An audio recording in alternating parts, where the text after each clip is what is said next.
Hey everybody, this is RaikouRider, and welcome back to Let's Play Final Fantasy.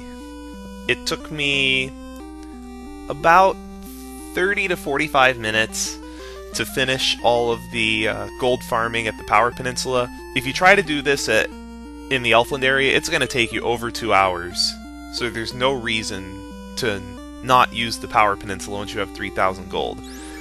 You want to have 99 heal potions and at least 15 pure potions for this next area, because this is one of the toughest areas in the game relative to your current level development.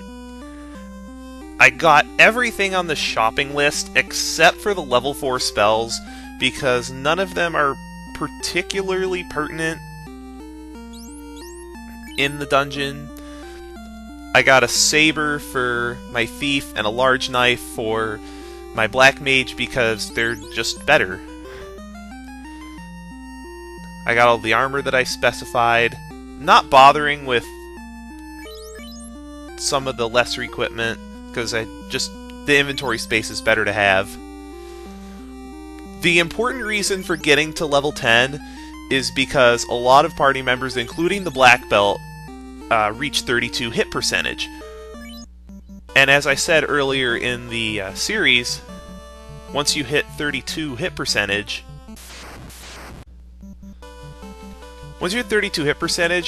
your physical attack has a chance of making 2 hits in battle, so you effectively double your damage.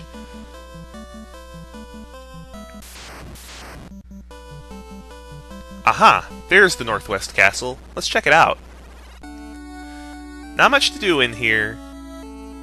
There's a treasure room down there, but it's locked. And there's the King of the Elves.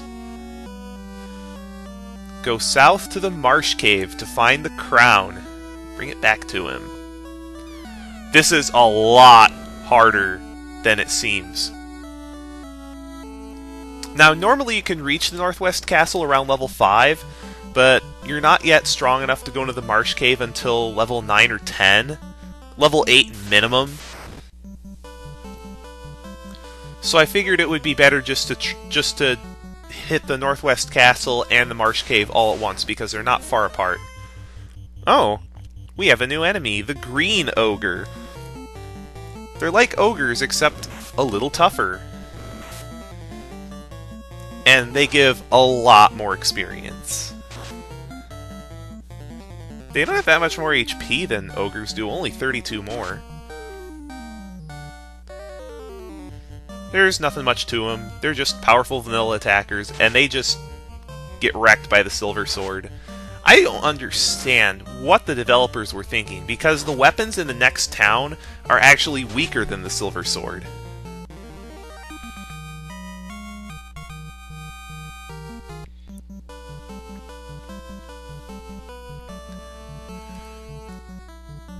And one thing that you'll want to do, even though I said they were expensive, is bring a house here.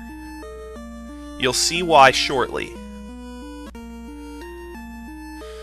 Alright, I think we're finally ready to go into the depths of the Marsh Cave.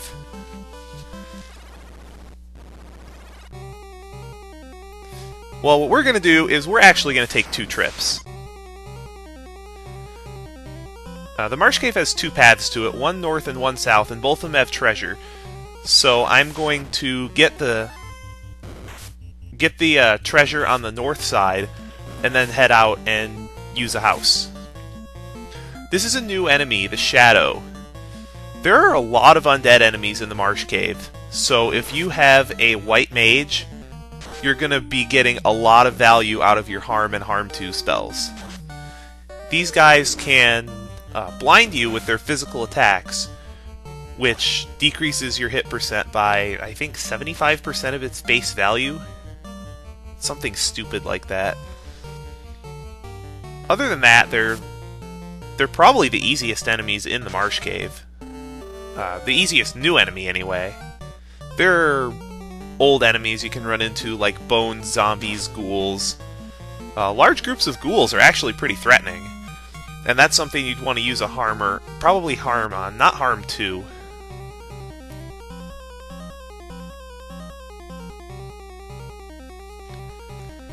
Almost there.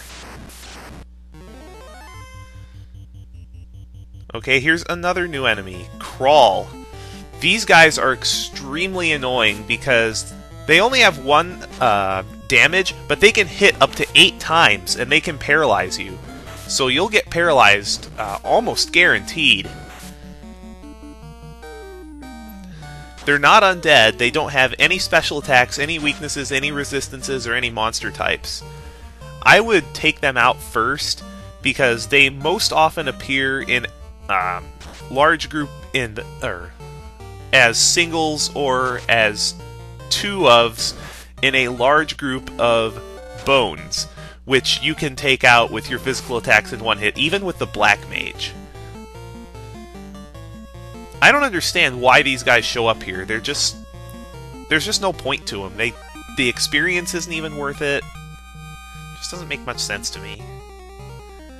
I mean flavor, I guess, but they just go down so fast. It's almost even worth using harm on them. Okay, this floor has some treasure that we want.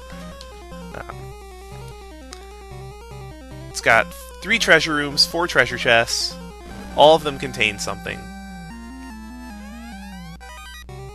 Get a large knife if you didn't buy one for your Black Mage. Oh boy, these guys hurt. The reason why these guys hurt so much is because not only do they have a significant amount of attack power, but they can hit up to 4 times. So, with if you have a character with an absorb rating of 0, the Gargoyle can actually do up to 96 damage to a party member, which is absurd for this point in the game. Thankfully, they've only got 80 HP, so they're pretty easy to take out.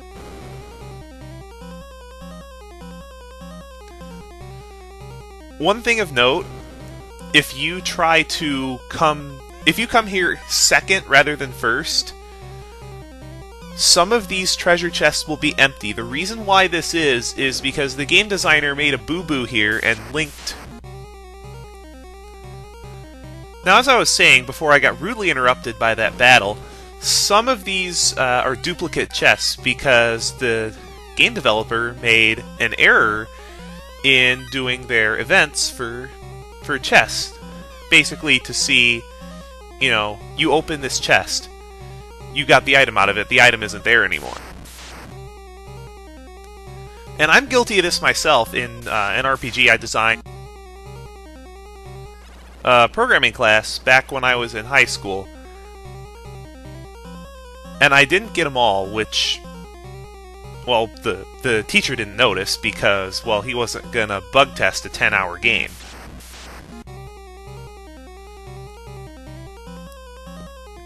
Alright, good. Alright, come on. Come on. One step from the exit, really, game, and I get ambushed by monsters. Okay, what we're going to do now is we're going to use a house to recover our HP and MP before going back into the second half of the Marsh Cave. So I'm going to take care of that and be right back. Alright, we're back. Full HP, full magic. This is the part of the trip into the Marsh Cave that's going to be difficult. Now we're going to head for the south path. Take the south path here, the east path is a dead end. And we have an interesting new enemy, SCUM.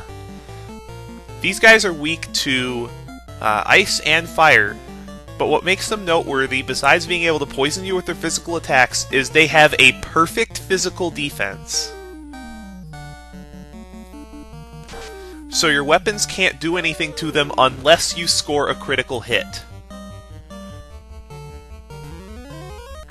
They only have 24 HP, so you should be able to kill them with either fire or ice.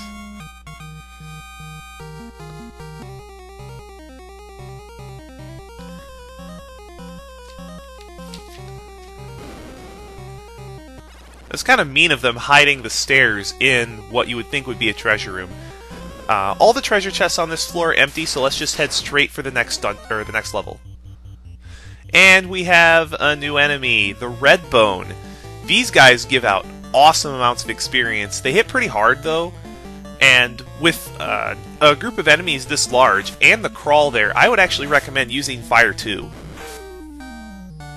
If you only have one mage capable of casting Fire 2, you may want to hold off on it and just use your regular attacks depending on how many spell charges you have left, because there are some enemies deeper in the Marsh Cave that will be a problem if you're out of spell charges.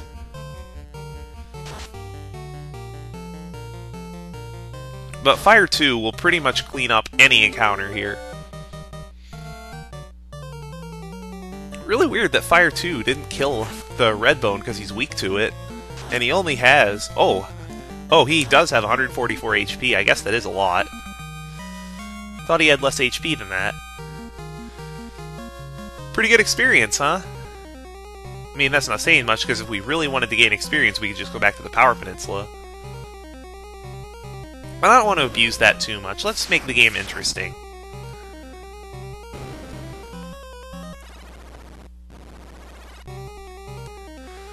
Okay, this is the bottom floor of the Marsh Cave, and this is where a lot of the dangerous enemies are. There are 16 rooms arranged in a 4x4 grid. A lot of them are empty, so I'm just going to take you to the ones that have treasure. The lowest 4 rooms are locked, so we'll have to come back here once we have the key. Now, I know there's iron armor in there, and you could have waited, but it's just so deep into the Marsh Cave that I don't think it's worth it. Now, this room actually has treasure in it. Some gold.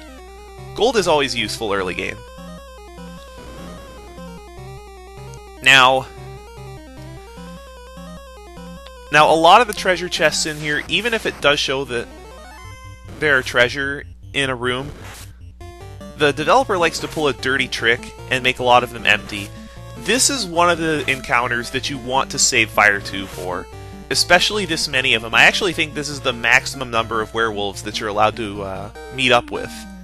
I think it's between 3 and 6, and we got 6. These guys are pretty nasty. You could have ran into them as an encounter on the plains east of Elfland, but they're pretty rare. Here on this floor, they're a lot more common. They have pretty high attack power. 14 as a matter of fact, and they can poison you with their physical attacks. Their experience in gold isn't that good either. The only reason why I'll get as much as I do is because there are 6 of them.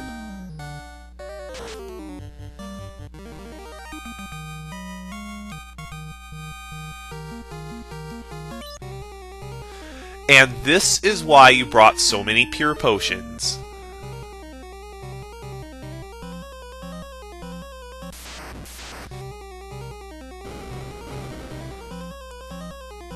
Oh, nope, wrong room. It's one more over. Okay. The back chest has a house in it. The other chest is empty.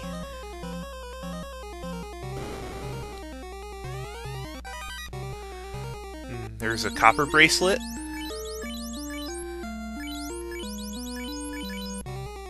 Oh, that takes up his armor slot.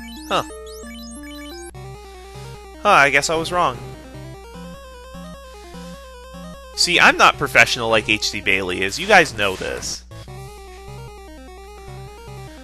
What is with all the ambushes today? I think the game just hates me. Gee, I wonder what could be in that chest. If I take one more step forward, I'll run into a fixed encounter with some pretty nasty enemies.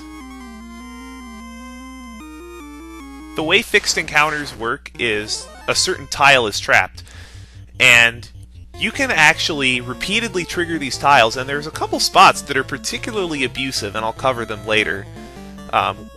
Wizards, unlike what you would think of them, they're actually really hard-hitting physical attackers. They have an attack rating of, I believe, 30, and they can hit twice per round.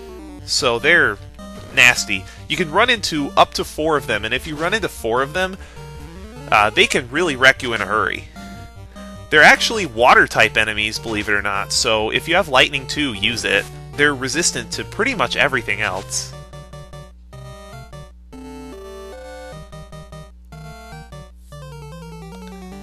I think we're in the clear finally, thank goodness. Whew. Yeah, those guys are tough. You don't start running into them as regular enemies until Chapter 3.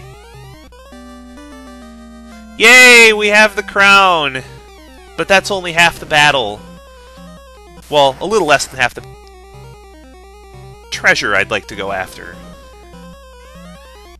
Should be right here. Yeah, just some gold. There is another treasure chest in the room to the right of here, but it's empty.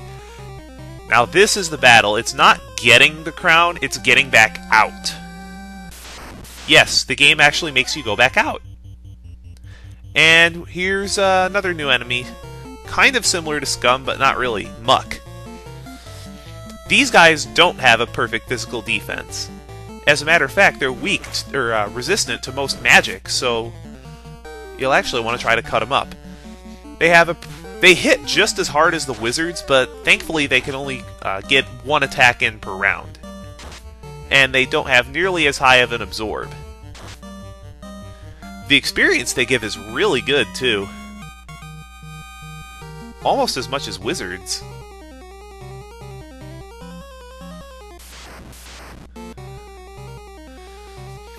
Another very important thing, if you're running low on spell charges and you run into groups of like SCUM, MUCK, and Shadow, you can actually run from them pretty easily, especially SCUM.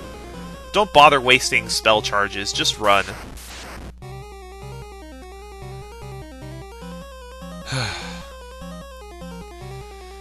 Just a little bit more to go. One more floor.